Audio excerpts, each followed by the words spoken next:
Okay, ladies and gentlemen, in 10 minutes at 4:40, quiz number 2 for EECS 498 Game Engine Architecture will open. You have 20 minutes on this quiz. You have 20 questions, okay? Some of them do have a little bit of code to read, okay? I wish you luck on them. Please have Canvas open so you can get the full time. Please start as early as you can, as the quizzes will close for everyone at 5:10, okay? And that includes people who have time and a half. So start at 4:40 on the dot to get your full 30 minutes, okay? And people on the Twitch stream, that means you too, okay? And we'll see you in 10 minutes, everyone.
Let me check something.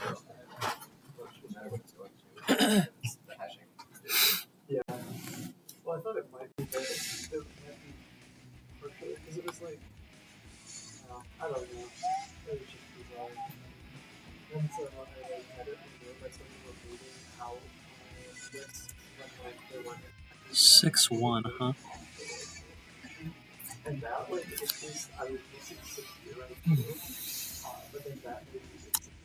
It didn't change 6-1 at all, so I don't know if 6-1 doesn't check.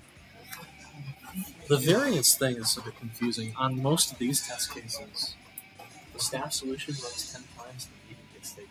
Yeah. The student solution runs 10 times the median gets taken. So variation should be nothing. Yes. Also, what's the problem?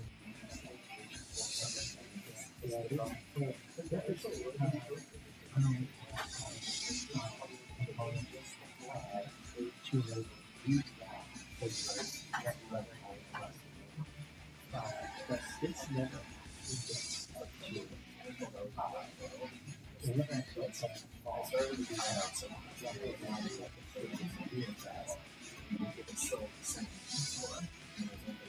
So I can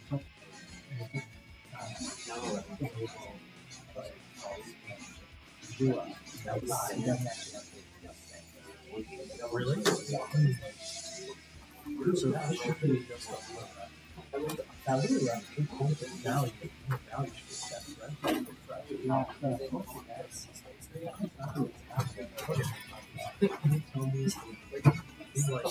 sending Discord message.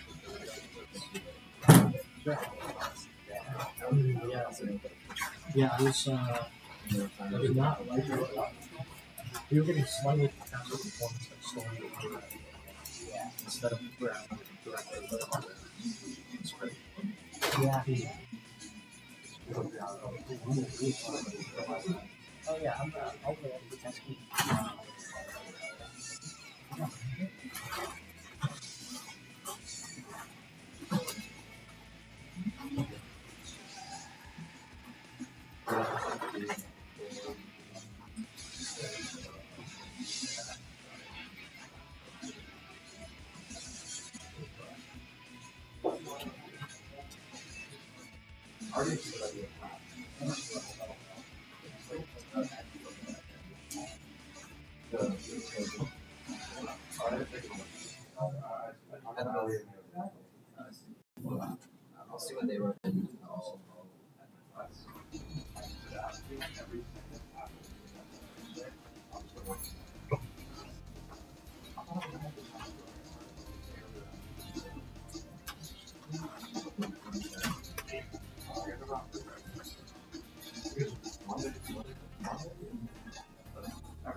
Thursday, like, I just pull every day and then Thursday I can start. I think I'm gonna have to start Thursday.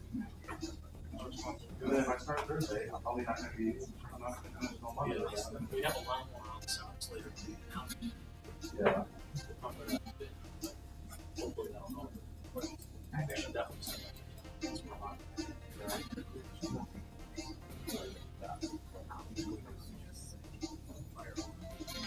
The player one is very interesting. A lot of different questions.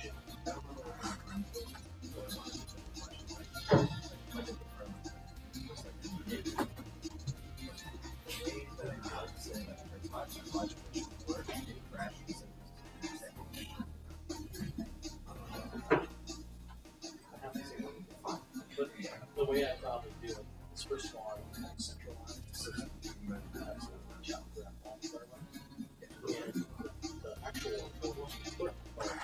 Also,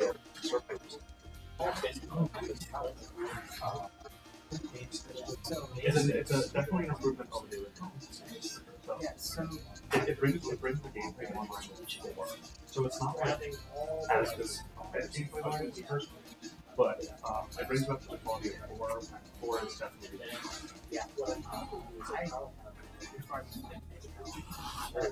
Royal or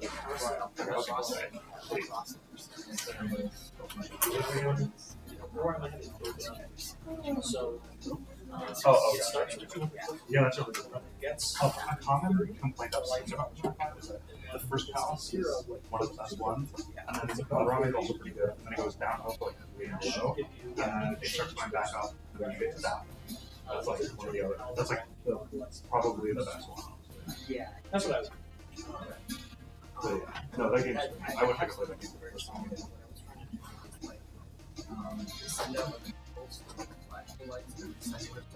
Four's also. I would recommend if you really like play Switch. and then the it does it's really hard to explain.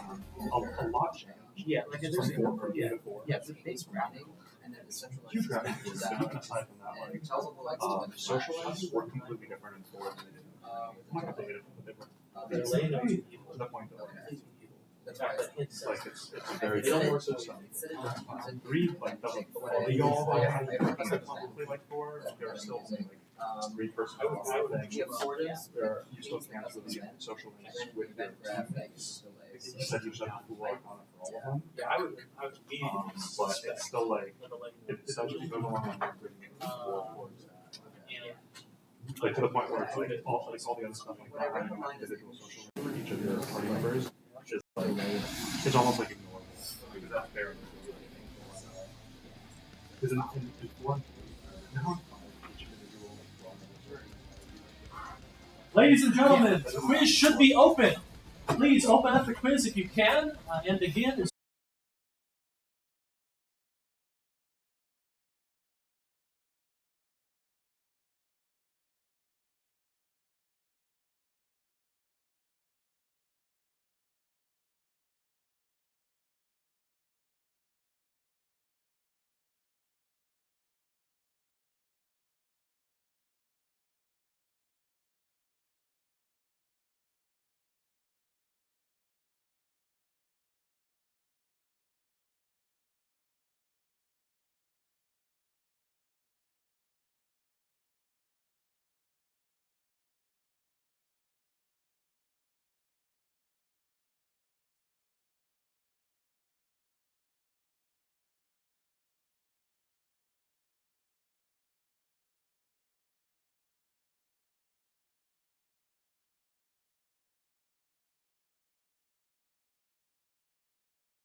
Most of you have 8 minutes remaining.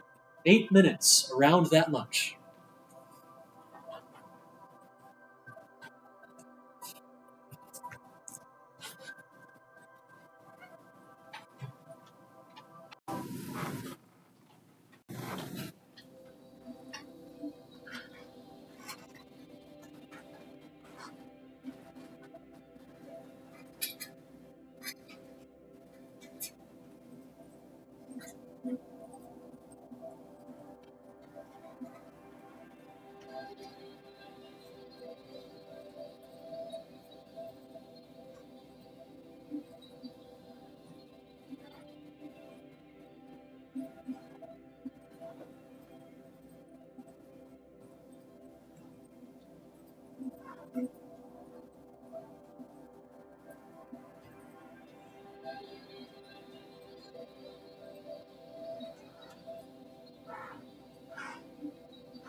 Most of you have 60 seconds or so remaining. 60 seconds.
Ladies and gentlemen, we'll begin the lecture in about 3 minutes.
All right, ladies and gentlemen, let's go ahead and begin.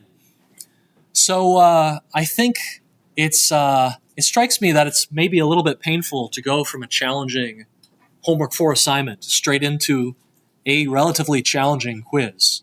Did you think the quiz was a bit challenging? So when the first quiz is super easy, our average was very high in that first quiz. I think it's difficult to hone in on exactly the difficulty level you want. In particular, I think a few of the questions were difficult, but not in the good way. Difficult in the slightly ambiguous way. So I'm going to probably look tonight to see if I can just blank a couple of those questions that I want to revise. So I wouldn't be surprised if your score goes up a little bit if you messed up one of those ones. But hopefully it wasn't too bad. But just from walking around, it looked like it was a bit tough. Yeah, am I right? Yeah, just a little bit tough. Okay, we're gonna try and get that right. So don't worry too much. All right, congratulations on finishing homework 4. Not an easy assignment. And shout outs to those of you who started at like 8 p.m. last night. There were at least 10 of you, and I was watching through the night. You kind of kept me awake with all those email notifications coming in.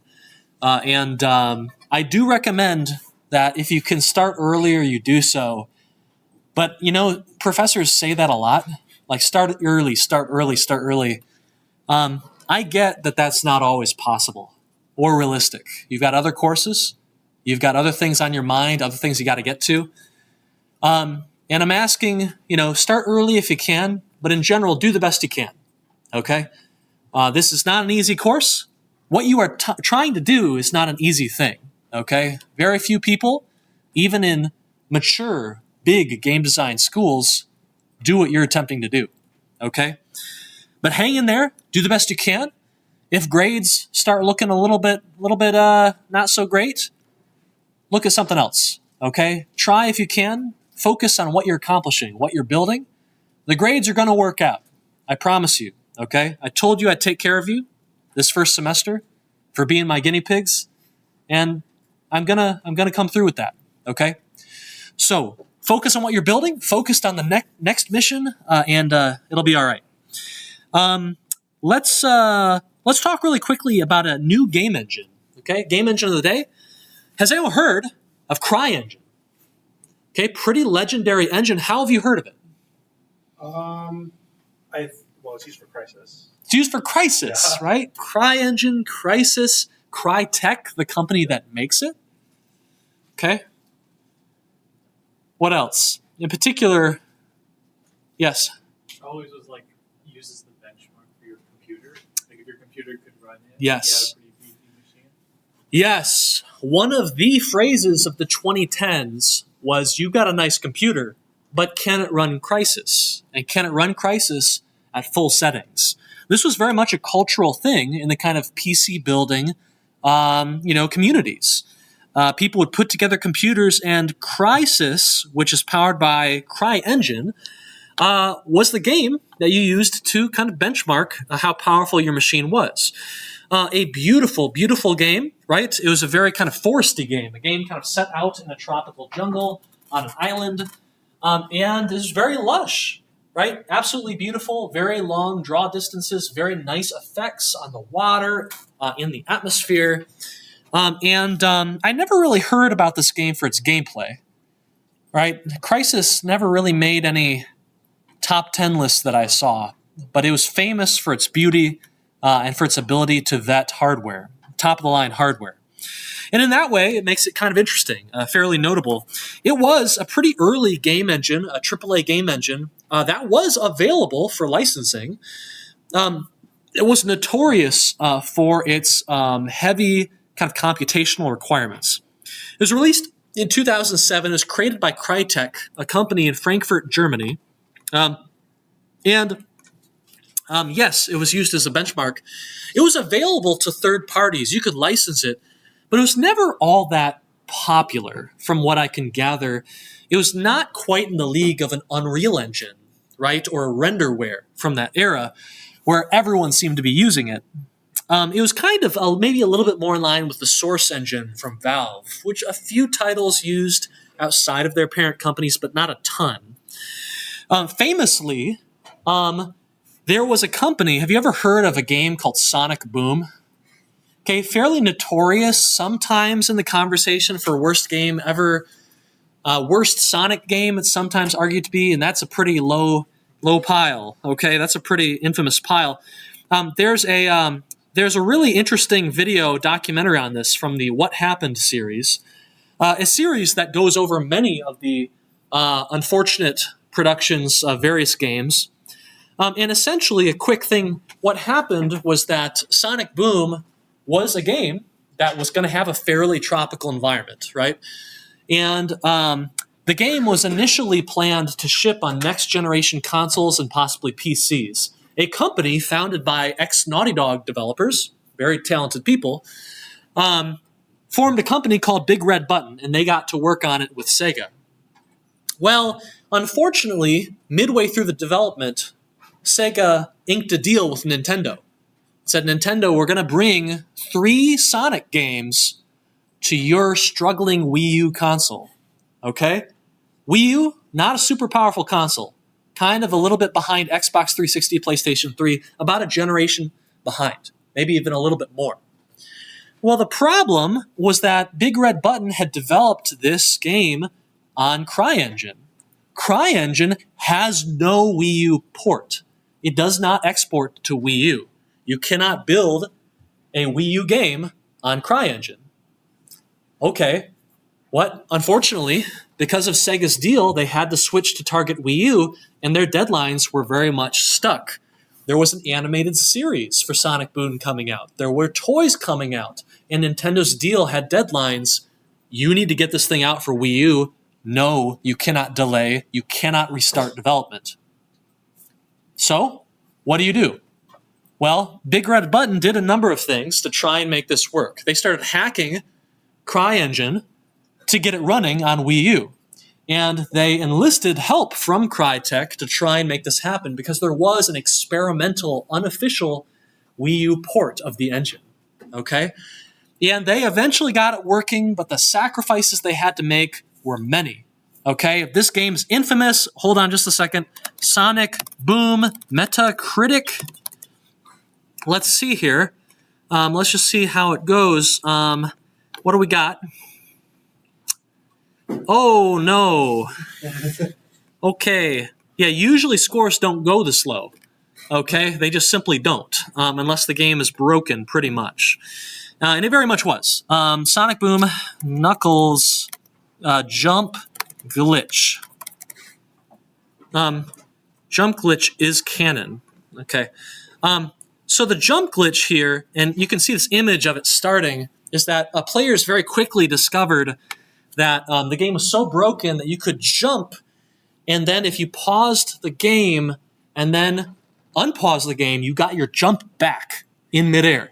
Now this is bad because this game, its progression is gated in many parts by water, by things you can eventually get a bridge across. Well, if you can jump across it, you can get to the end of the game in a few minutes, okay? And so the game completely shattered, okay? And this is the kind of thing that you should easily find and catch if you don't have 1,000 other things you're trying to deal with that are higher priority.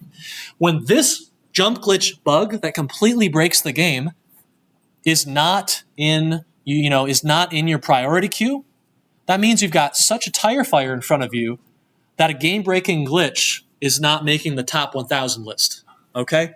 And that's bad news. Anyway, they did get the game shipped. The game does run. There are some interesting ideas in there. Some of the aesthetics actually have great art design and some really interesting ideas, but it just didn't work. So Sega basically lost pretty much all their investment. It was a really, really dumb idea, and that's what happens sometimes, right? This is something of a social issue, not just a technological issue. Big Red Button and Sega were simply not on the same page. Sega should have known, hey, this is not the game we can put out here. We need to start a new project, or we need to delay this thing somehow. But unfortunately, I guess communication wasn't there. The whole project went down the drain. Big Red Button folded pretty much right after it was done. That isn't a game anyone will be putting on their resume for the 2-3 years that they put into it. It's very sad. So that happens sometimes, okay? This industry can be the most magical place you could possibly be. And unfortunately, if you get into a bad situation, it can be a real dumpster fire, okay?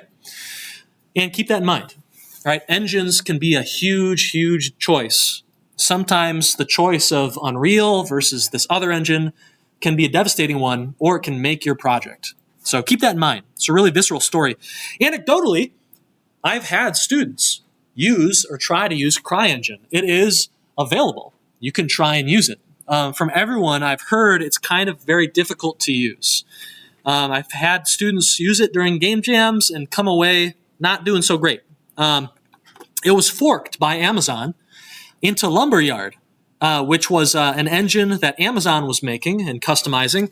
There was a huge lawsuit. It got very messy, which isn't great. Amazon eventually gave up and converted it into Open3D Engine, which has actually started to make a little bit of a wave, okay? Maybe not as much as Godot, but in the search for the open source game engine champion to dethrone Unity, it is a contender.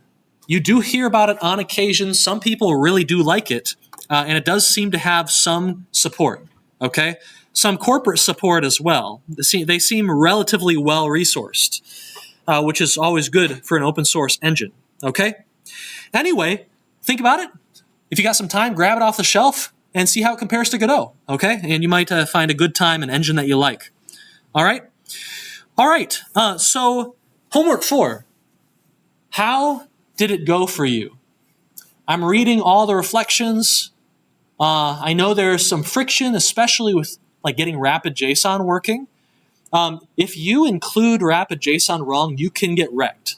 So in particular, if you bring in .cpp files from rapid JSON, which is a header-only library, you should only be getting .h files in there. The include file is what you care about, the include folder. You can get into some bad situations that we have to fix by going into your Visual Studio project manually in Notepad++ to kind of rip things out. There are other pieces of friction. For instance, there are some test cases and bugs that I don't think we have test cases for quite yet. Sometimes you can get to the integration tests, and you're getting a bug there, but none of the smaller, more obvious tests catch it. And so that's the kind of thing that we're hoping to identify and fix over the summer to make the course better, more convenient in the future. Another big thing is that it really is kind of hard to understand what's going wrong when you only get one line of text feedback. You know what I'm talking about? Now, I think this is the way that almost all the autograders in the department do it. And I think the philosophy here is that they want you, and I want you, to read the spec very carefully and not use autograder feedback to cover for not reading the spec. But I have to ask myself just how valid that philosophy is. I think it's useful in 281, right? You got to read very carefully, right? Be very precise, study your requirements. I don't really know if that's the spirit of this course. And so I'm wondering if maybe next semester we offer more feedback. The good news is that from here on out, every test case downloadable, okay? Except for the final test cases, the performance ones. This week, no performance test cases. Heck yeah, okay? Hopefully, in some ways, it'll be an easier week. In others, though, it's going to be a bit harder. You have not one new library to include. Well, you've got like 4 or 5. By the way, most of them need you to link a binary, not just include header files. Okay? So maybe I'm looking to produce a tutorial for that tonight, hopefully, help you with that a bit more. We got some documentation to help you. We got all sorts of stuff. Hopefully it'll help you. One thing to think about is that in homework 4, it's suggested that the player actor should be treated very similarly to other actors, right? It's just another actor. It's in there. You process it in the order of the actor list in that scene.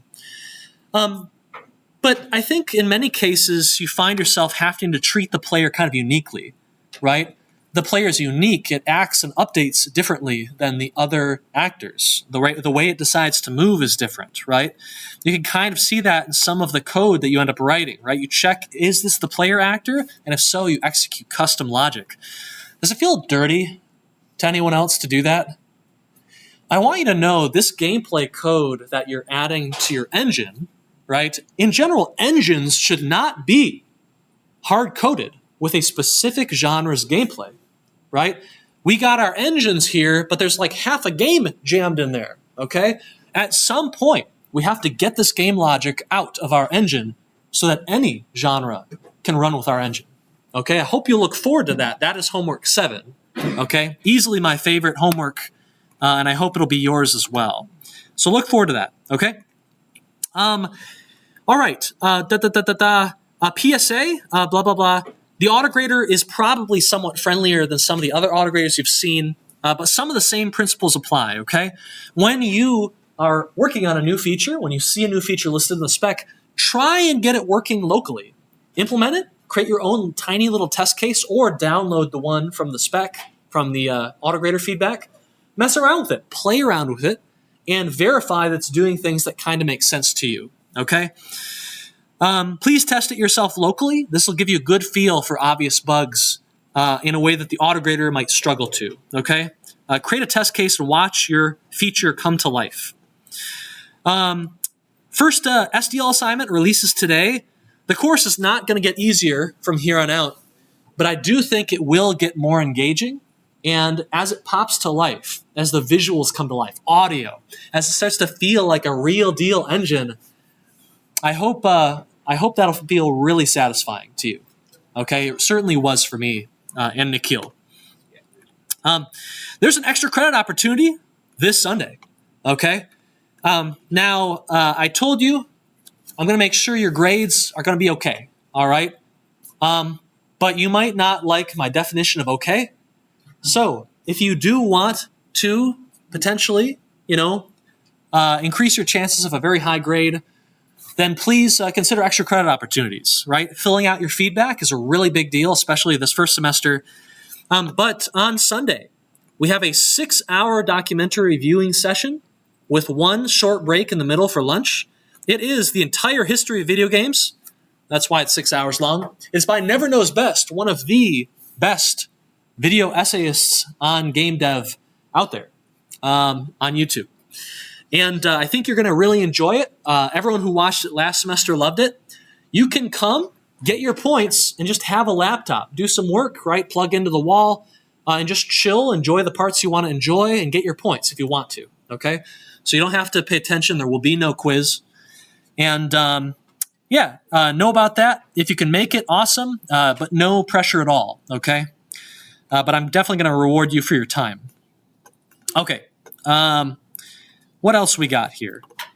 Okay, does anyone have any questions? Yes. Wait, this is a Wolverine Sub Studio meeting on Sunday. Can we come after that for the 4 hours? Yes, you can sneak in, and you'll be all right.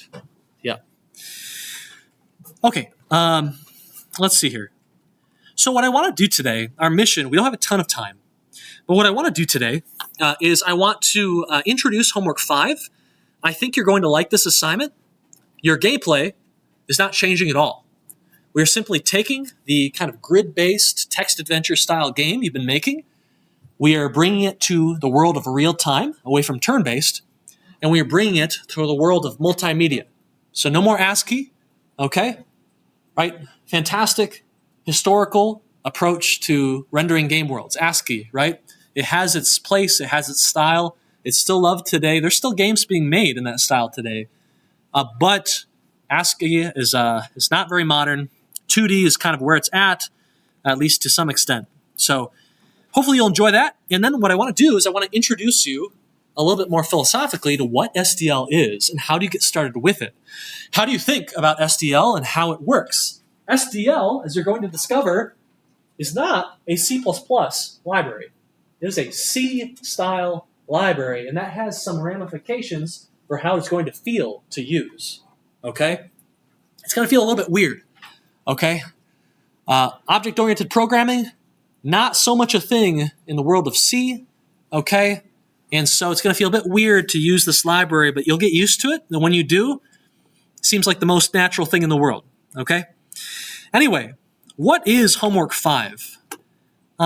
I think you're going to like it. When I was designing the course, this is when I really started to get into making assignments and really started to enjoy it.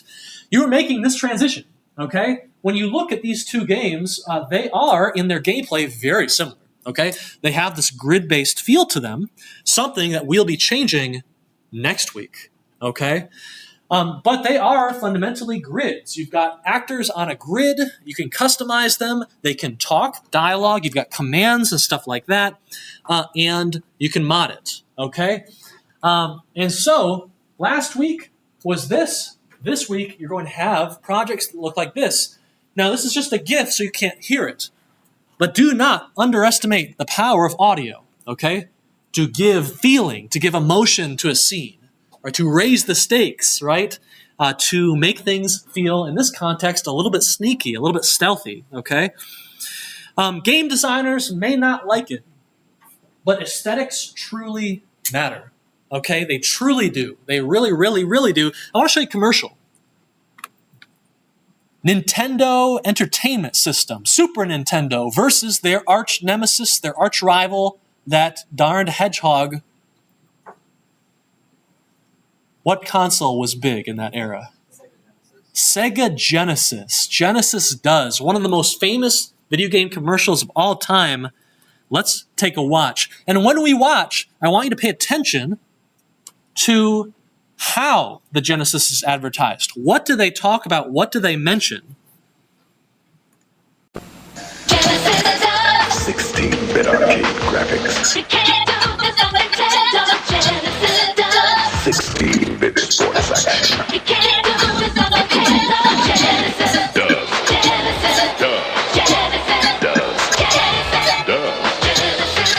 Get Joe Montana free, Pat Riley free, Buster Douglas free, Super Monaco GT free, or Collins free.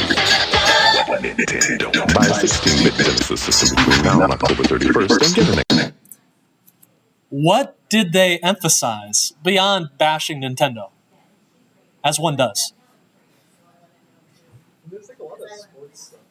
There is a lot of sports stuff. That was a big way that Sega differentiated themselves in that era. Nintendo didn't have much sports. Sega did. They really grabbed that audience. Okay, what else? What did they describe and point out about the Genesis? Did you notice? 16-bit graphics, right? 16-bit sports action. And they're showing these beautiful graphics, aesthetics, exciting, right?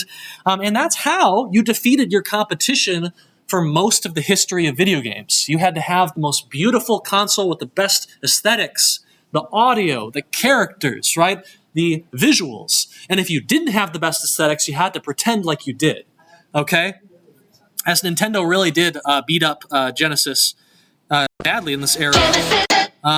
Another thing, really interesting historically, you know how the commercial ends with Sega dunking on Nintendo, right? They recently re-released the Sega Genesis in the form of the Genesis Mini, okay? And they remade the song. Can you guess what lines they removed? Right? It would not be a good idea for Sega to be dunking on Nintendo today. That would be very bad for them. That would be very bad indeed, okay? There's one more commercial I want to show you that kind of goes into the importance of aesthetics a little bit more. Watch this. The Sega Genesis has blast processing. Super Nintendo doesn't. So what's blast processing do?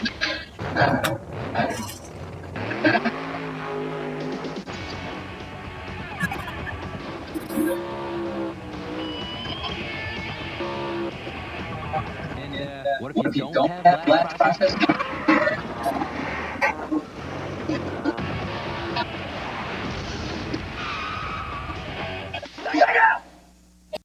Right? So the speed of the aesthetics, right? Super Nintendo could do this, but they tended not to have those kind of games. Anyway, aesthetics really, really do matter. They've always been a defining feature for who's going to sell the most copies, okay? One question you might ask is, has this changed? Do you think it has? What do you think? Yes? I think it's changed quite a bit. Nintendo Switch is nowhere near as powerful as any other console, but it still sells a lot more. Absolutely. And that's a really good example. I think you could say that graphics still very much matter. People still want to buy the latest and greatest beautiful Call of Duty, okay? And when games don't look great, they get panned. But I don't know about you, I'm playing indie games most of the time. My characters look like blocks, okay? And I think this is a relatively new thing, right? Your options used to be very limited. You tended to choose what was, you thought, the better console. Look at games like Undertale that look like this. They're going to sell 1 billion copies, okay? 87 million plus in revenue. Okay, Toby better not spend that all in one place. But Call of Duty's still making a lot of cash these days. $2.75 billion. That's a big release, okay? And I believe this is really the sign of a maturing industry, right? That aesthetics, right? The raw, immediate first impression is no longer the only thing that matters. It reminds me a lot of the film industry, right? Which had something similar. Blair Witch Project. Anyone ever heard of that? You know how much that cost to make? Not much. Oh, goodness. Okay? It was captured with basic camcorders. The actors were complete unknowns, and they weren't even given a script for their roles. They were just sent out in the woods to get genuine, horrifying, actual legit acting. They earned $248 million on $60,000 budget. Okay? Whew. Pretty good stuff. All right? Pretty good stuff. Question, which of these two games would you prefer to play? If I just showed you these aesthetics, does one of them give you more of an interesting vibe? Okay? I'm guessing one of them does. But I suppose it's just a matter of taste or what you've played lately. Okay? It is nice to leave the ASCII mines, in my opinion. It's very nice. But I want to remind you of something. 3D graphics is another course. Okay? So this is a 2D graphics course for the most part. And so please do not get yourself thinking that you're going to do too much 3D until maybe the very end. Okay? SDL is not a 3D graphics library at all. And that's very sad. OpenGL, DirectX, Vulkan, and Metal are things you'll want to study if you want to do 3D aesthetics. Okay? So you're going to do some engine changes for your 2D rendering. Basically, right, your status, your map, your dialogue will all have analogs in the new version of your engine, okay? Right, you've got icons at the top, you've got actors, actual characters being represented, right? They can be rotated, they can be squished, they can be scaled, they can be translated. You've got dialogue, but that will render on the bottom and go up, kind of remaking what we had in your previous version, okay? Not a whole lot of change there. In terms of controls, what's really interesting to you is you're going to be transitioning from a turn-based approach to something that is actually real-time, okay? Real-time gameplay. That means that if your player wants to sprint through, you're going to be able to allow that. The enemies will actually move on a clock, okay? I think it's something like, what is it, every 30 frames or something? Or 60 frames maybe? Every second they get to move? I forget, but the spec will tell you what the rules are there. You're going to support arrow key movement, and it's going to be feeling a bit more traditional, okay? In terms of narrative tools, right, we used to have big blocks of text, okay? If you come out of 494, this might spook you a bit, okay? Not a whole lot of text allowed in that class. Now, you're going to be able to do it with images, text and audio, okay? All combined via an intro system and an outro system as well, okay? You're going to have good endings, you're going to have bad endings. Instead of text, you're going to have images and fun stuff like that, okay? All right, your progress on your engine, you started with an ASCII hard-coded engine, okay? You want to eventually get to a customizable, flexible, expressive engine, right? We are on the way. You've recently created a moddable text adventure engine, okay? And now you're going to start focusing seriously on upgrading your aesthetics and your presentation, okay? Without changing the gameplay. Eventually, though, we will move to something more flexible, and we will have more interesting, customizable gameplay and logic, and not just customizable aesthetics, okay? Look forward to that. It's going to be really interesting. So some tips for you. Please start early, and I know you can't always do that. Your situation is your situation, but please make use of office hours, okay? In fact, I don't think I told you this. Maybe I did. But you have a lot more office hours now, okay?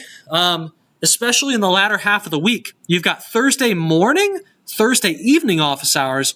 You got 2 hours on Fridays now. That's new, okay?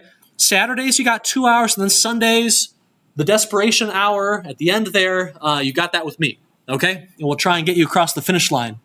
So, if you cannot start early, or if you can't start early, it doesn't matter. Please make use of your office hours as best you can, okay?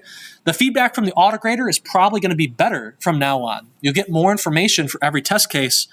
But please, still show up. Ask us any questions you have.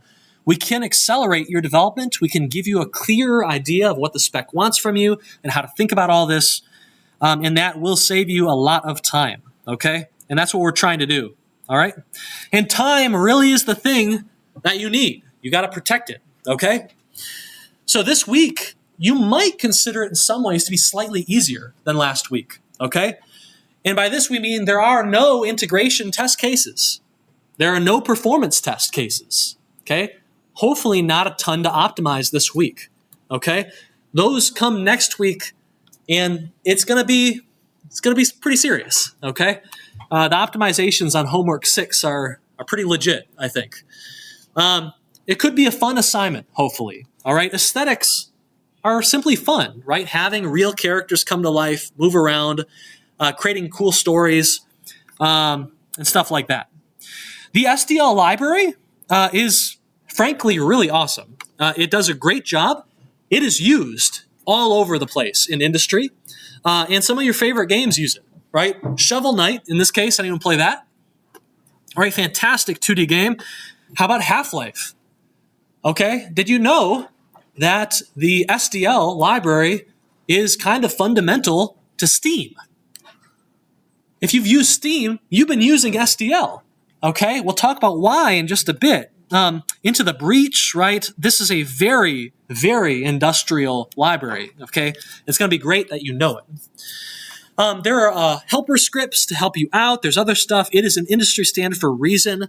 GPT is good, genuinely good, at helping you with SDL questions, showing you example code and explaining why things might not be going wrong. So that should help you out, okay? For instance, hey GPT, hey, how can I load a font in SDL? That is a legit question, and you'll probably get a great response if you ask that kind of question, okay? I encourage you to, all right? We got some other tips for you. Please don't waste your time, okay? Go to office hours, ask GPT, okay? Google if you want to, talk with your friends and your peers about your approach, okay? Don't be ashamed to do that. It is, frankly, realistic, okay? However, when you get advice from the internet or from a bot or from your friends, take the time to understand what the SDL calls are doing, why SDL works the way it is, why do certain data types exist, why do certain functions exist, why must they exist, okay? And that'll help you a lot for the exam toward the end of the semester, okay? Don't let yourself fall into the trap of just grabbing GPT code and just throwing it in, okay? That will not be good for you long term. And then, of course, come to office hours, okay? And that's the bottom line there. One question you might be asking already is, who on earth are these characters? You've kind of seen them in some of the slides already. And Nikhil, I don't think even knew. Timber Engine stuff, he said. This is actually a previous game I've been working on, and I'm actually still working on it. I'll keep this quick because it's not about the course.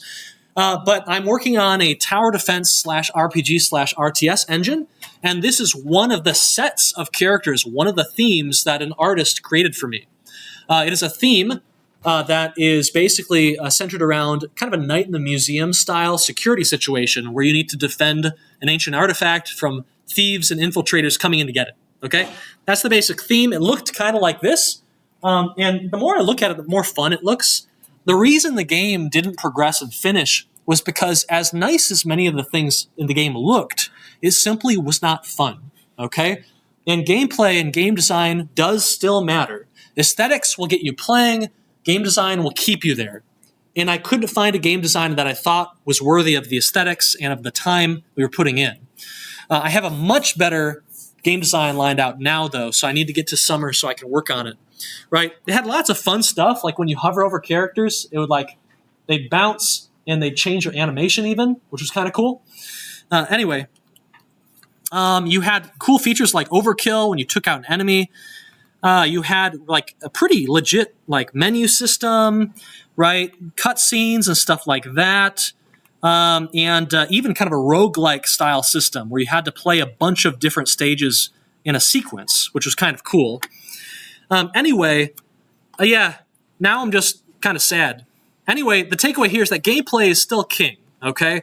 Even if aesthetics really matter, you do need to care about that stuff, as that is what people will judge in the long term, okay?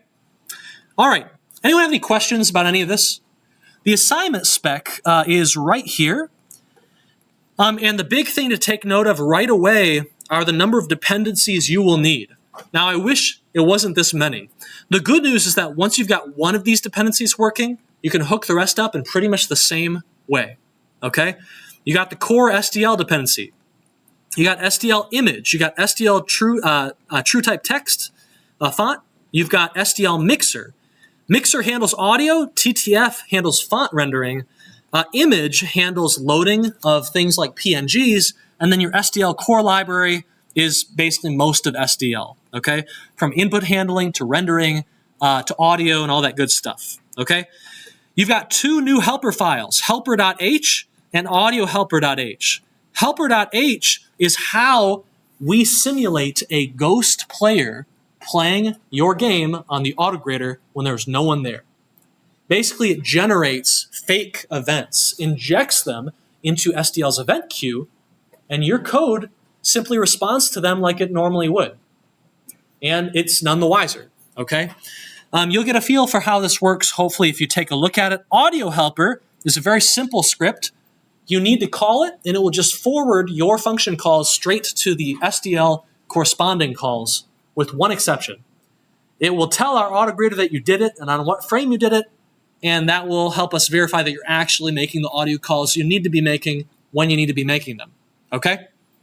So the big thing here, we think you're going to lose, Nikhil and I think you're going to burn some time getting all this running, okay?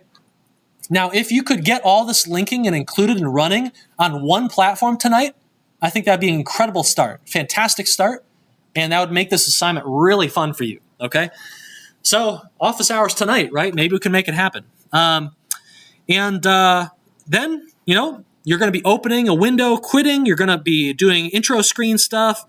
You're going to be doing music, all sorts of good stuff, endings, HUD, moving camera. There's a lot of stuff on this assignment, okay? So do not underestimate it, but do know that you get it working. It doesn't have to be super performant, and you're just going to be done, okay? So hopefully that won't be too bad. Any questions? All right. So what on earth is SDL, okay? SDL, the Simple Direct Media Library, okay? Or layer, that is. Well, I've got a challenge for you. Imagine that you need to port your engine. You need to port your game, okay? Thus far, how's that been? What's been the hardest part of running your game engine on multiple platforms? Getting it to compile on Windows or PS3. Yeah, getting the build ecosystem to build your darn stuff, right? Making sure that it knows where the include files are, which ones you want, right? You haven't even had to link against anything yet. Have you had to write any special code for each platform? Not really. In the JSON loading function we gave you, we wrote a tiny bit of platform-specific code, but you didn't have to write that or worry about it, okay? When it comes to porting your engine, it wasn't always that easy, okay? Things have standardized a lot, okay? It's not been too bad thus far for us. C++ is pretty standardized, okay? Code you write on Windows should ideally, in most cases, compile and run on the other platforms unless you're using really interesting, weird dependencies for each platform, okay? Command line input and output is somewhat kind of standardized, okay? The hardest part is getting the various build systems to work, okay? And CMake at the end of the course will actually make that much easier for you, okay? But I have a question for you. Forget about the command line, okay? We're moving into the world of Windows, actual windows, rendering into those windows. So riddle me this. What function are you going to call to open a window? What are you going to do? Have any of you ever done this without using a middleware library? Okay, middleware libraries didn't always exist, okay? You want to know how to open a window on all three platforms? Let's do it, okay? Here's your Win32 API usage, okay? You want to open up a window on Windows? Here's how it goes. You need to create this class name kind of array, this string. You need to create something called a wind class object. You need to fill that out. Okay, who knows what the LPFN wind proc is, right? No, I'll be honest with you, I don't even really know. What about an H instance? You all studying your H instances, right? Yeah, right. No, okay. You've got LPSZ class name, right? Basically, what's happening here is in order to create a window, you have to create a Windows class. That Windows class is kind of like a blueprint for what kind of window this is. What are the properties of this window?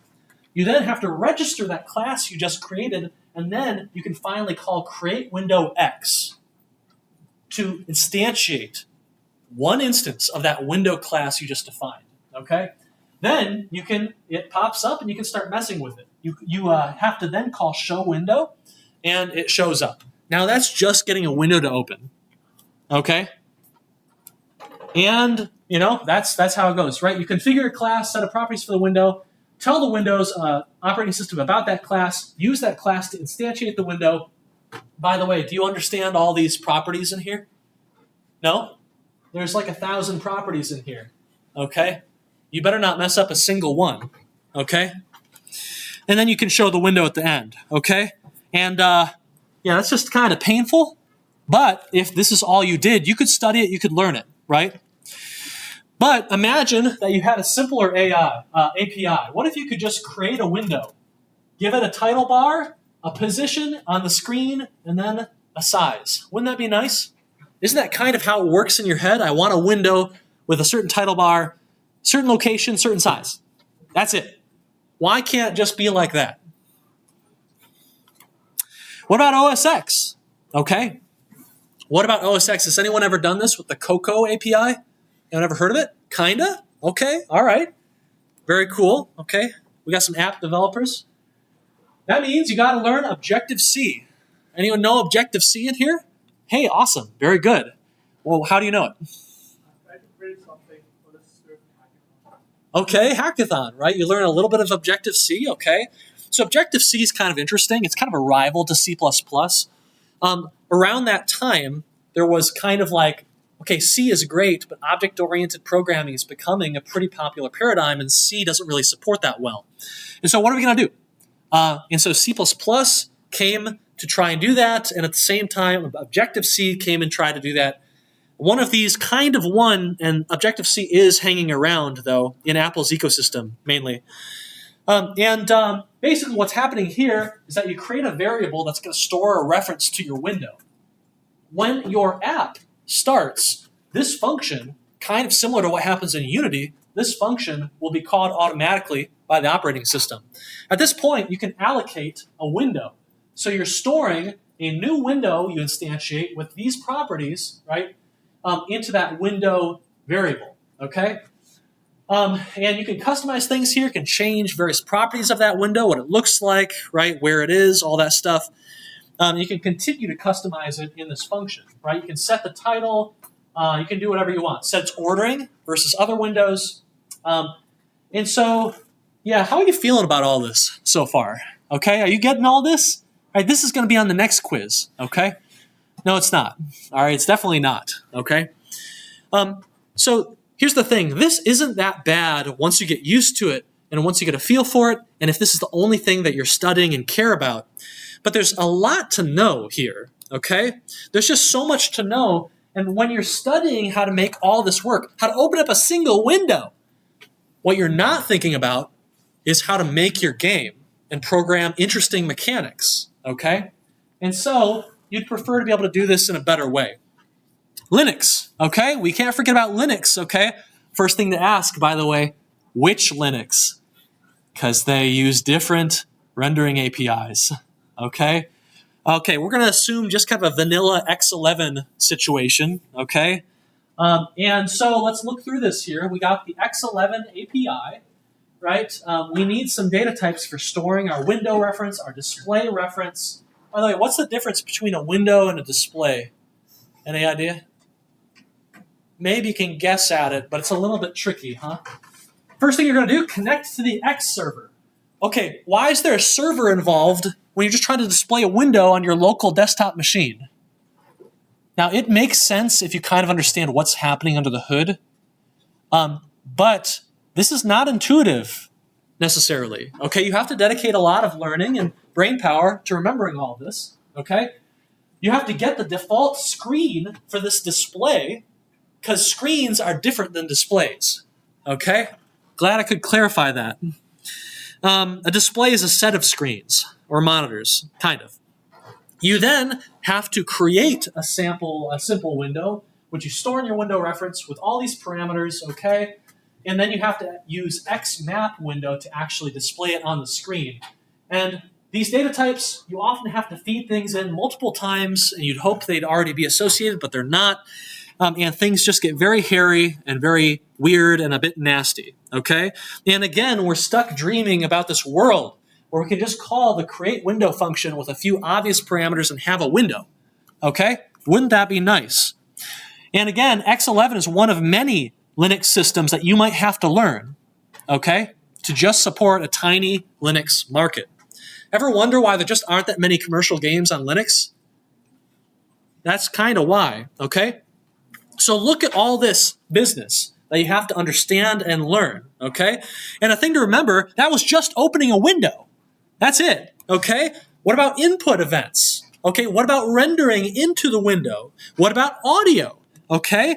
And by the way, all of these APIs update and change and break your code over time, okay? So you might learn one just to discover that you have to relearn another API to get it building on the latest version of the operating system, okay? And at this point, you probably just want to blow it up and stop doing game dev and call it a career, right? Call it quits, okay? And I wouldn't blame you. Is there no hope? What we really need is some sort of very simple layer for multimedia that can kind of protect us from all this business related to the native operating systems, okay? If only. And here's where SDL comes in. Simple direct media layer, right? What a name. It's pretty much a one-for-one what you want here, okay? It was created in 1998 by Sam Latinga, who was a lead programmer, I think maybe the lead programmer at Blizzard for a while, now at Valve Corporation.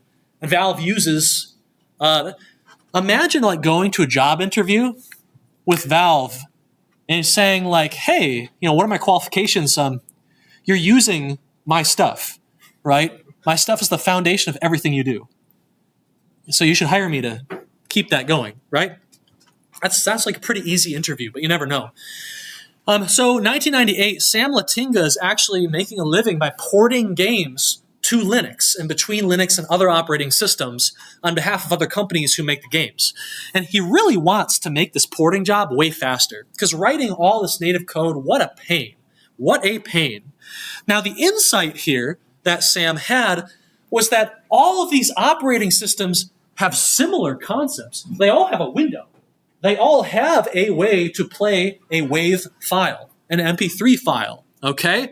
Or to detect that an input is pressed or it is not pressed, okay?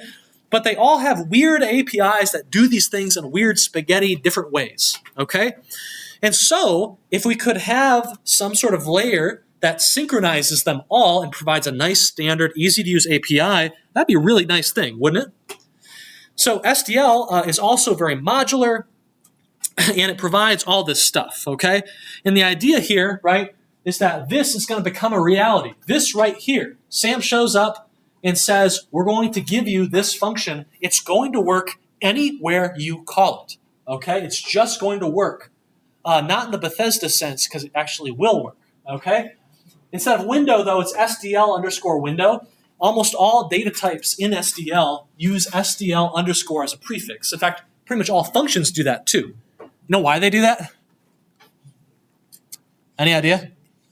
It's to avoid naming conflicts. If you bring in multiple libraries and those libraries have the same function name, you're in big trouble, okay? That's going to be a big pain, okay? And so now you're really happy. It's creepy. All right, so what is middleware, right? Before, here's the situation, and it's going to scare you. We have gameplay code that talks to engine code, okay? This is like your Lua talking to C++, which you're writing now.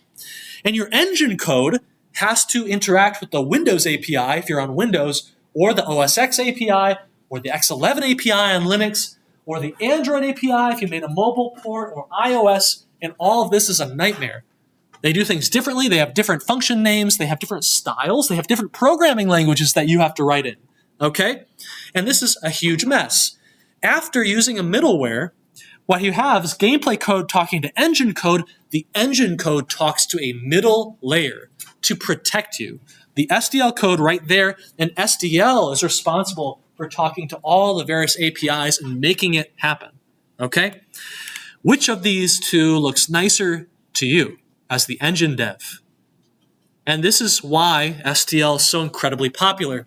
Before, you had to write all of this, right? Look at all these arrows, all that pain, and they're ever shifting, okay? So you never stop having to update stuff, okay, and deal with bugs that one platform has but the other doesn't.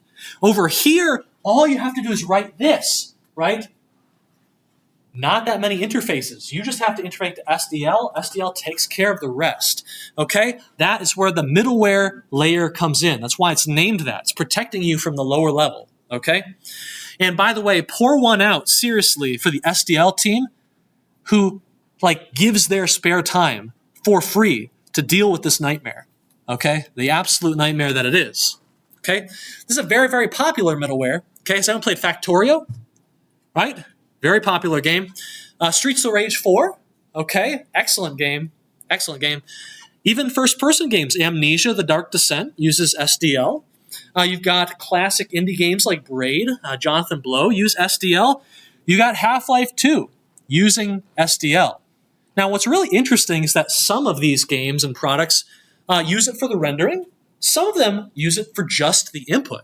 And some of them literally just for opening the window. And then the game devs do everything else, okay? It's just that valuable. If Apple goes crazy and decides to change their window API or adopt a crazy bespoke graphics API like Metal, maybe perhaps it's good that Ravi's not here, SDL will take care of that for you. It's like having a dev team that's just always there and helping you out and fixing things up for you so you can focus on making a fantastic game like Half-Life 2, okay? It's worth it. One question, though, is how do you use it, all right? And you can see the discussion section for linking advice. But here's SDL Hello World. We're going to go through just a couple things. We're going to finish up next time, but I want to get you this, okay? Here is SDL Hello World. When you look at it, you have to include SDL2/SDL.h. SDL.h is where it all happens, okay? Here, we have a gameplay loop. You'll notice that it no longer asks for input. It's basically an infinite while loop. And that SDL delay right there is basically just saying, just chill. Let everything else run, okay? It's kind of like a coroutine that does yield return null. Down here, you have to have an int main that has these parameters. do not just do int main with no parameters. SDL will yell at you.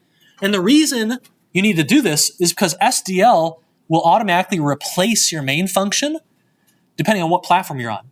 So it'll replace it with winmain, which is the name of all main functions on Windows. Okay, it has to be that way. And then when you run this code, you get this. And yeah, not a whole lot going on. You're supposed to do some error checking in here that I'm not doing. If you want to do error checking, it looks like this. Okay, basically, you've got SDL init, where you initialize the system you want. For instance, video. Okay, you can also do SDL everything if you want to. And then if it returns a negative value, that means an error. Okay, something that was really big with C functions is that they would return flags, and the number that got returned meant something, and so you often wanted to print or catch that. Okay, same here. If you go to create the window, right, using our nice, lovely API, if it's a null pointer after you try and create the window, something went wrong, you can print the error message. Okay, we have a empty window, but now what? You probably want to draw something. Okay, and you might say, the SDL window type, which we have here, probably has a lot of awesome functions on it, right? So what do? Well, you're probably going to start typing and then press dot, or we got a pointer, so you do arrow, and then we get nothing. We get absolutely nothing. Like that's not how it's supposed to work, right? Autocomplete is you type the data type and then you press dot, or you do the arrow, and you get these wonderful functions. Where are our functions? What happened? What happened? C, there you can attach functions to structs. It's C. You cannot attach functions to structs, okay? And so you're not going to get any of that nice autocomplete, okay? That is C-style programming, all right? C was not object-oriented. Data and functions were often kept totally separate from each other, okay? So here's how you deal with it on the homework, okay? Follow naming conventions and then pray that the code completion finds something that's of interest. Okay, start typing SDL underscore. That's how you always start. Then type the topic, like render, and then watch as your list fills up with interesting things. Hopefully you find something that you're looking for. Okay, the spec will point out what functions you might care about during certain suites. Okay, but that's how it goes, and that's how it's broken down. SDL prefix, topic, and then the operation that you care about. Okay, keep that in mind. It'll make your job and life a lot easier. Or ask an AI assistant, hey, chat, do you got any nice functions for rendering a PNG? Okay? And you'll find good stuff, right? And so another cool thing is that this function right here, SDL render draw point, it'll draw a pixel for us. It wants a render, okay? It wants a render, so we need to create one.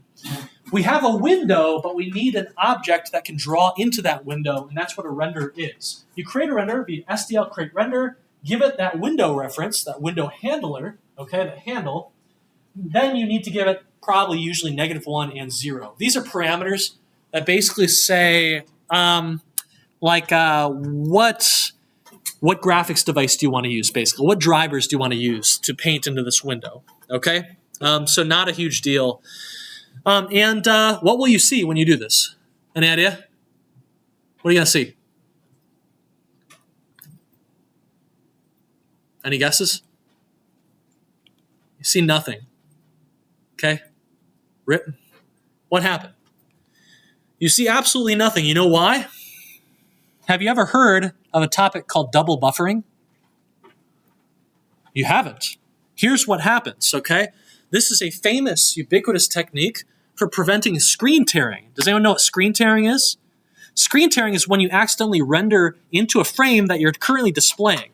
And so you've got half of the current frame on top, and the next frame is on bottom, and so you have this on my awful... test here recently, I got some comments where people on your screen like these. Then I had bad news for you. It is script tearing. Sometimes those lines can be subtle, and you would need to run the test several times to notice them. If you Right, do you see it? Nasty, okay? Horrible effect, ruins the aesthetics of a game, and this helps prevent that. The basic idea right here is that you've got a display that is reading from a buffer. You've got two buffers here that you draw into, basically 2D grid of pixels you're drawing onto. There's one of the buffers that is active, okay, that's being populated on the screen. When you draw, you are drawing to the opposite buffer, the one that's not currently active, okay? For instance, drawing a point in the middle of the screen, that pixel right there. You need to call SDL render present with that render, and that flips the buffer. Now, the active buffer is the one you've been drawing to, and it appears on the screen. Any future drawing will now happen up here. Sometimes this is called a flip, because you just flipped with which buffer is active. Further drawing now happens here, okay? So if I load a PNG, it's going to appear here, and then when I call SDL render present again, it's going to show on the screen. In other words, SDL render present is how you finish off a frame and present it, okay? And so we've added it right here. And so what do we get? Do you see it? Do you see it? Mission complete. Okay, you've now got yourself a point. Now, I'm not going to hold you any longer. You can keep watching or looking through the slides if you want to see, for instance, how to render an image. But we're going to talk about that and other topics such as the input event queue next time on Wednesday. Okay, we'll also talk a little bit about math and some basic transformations on Wednesday that should help your homework 5 go a good bit easier. I think when I get home tonight, it's going to be a bit late, but I think I'm going to try and record a video of me setting up and linking SDL and including SDL on Visual Studio just to give you something you can just follow step by step, okay? Because that is not the funnest part of this homework, okay? But keep in mind, all right, you're doing something that almost no student does, okay? There's going to be friction, and just keep in mind you're doing something hard, and that is a noble thing to do, okay? It's going to be worth it in the end. That friction is learning, so go forth and have a great homework 5, okay? If you're a bit behind, let's get you caught up during this office hours. I can show you what the autograder's saying. And if you are a bit behind, don't feel like you're too far behind, okay? You don't have to get every test case in this course, right? You don't need to get all the performance points in this course, right? Do the best you can, move on, okay? All right, everyone, we'll see you next time. Thank you so much. All right, Twitch, thank you so much. We'll see you next time, all right? Take care. Bye-bye.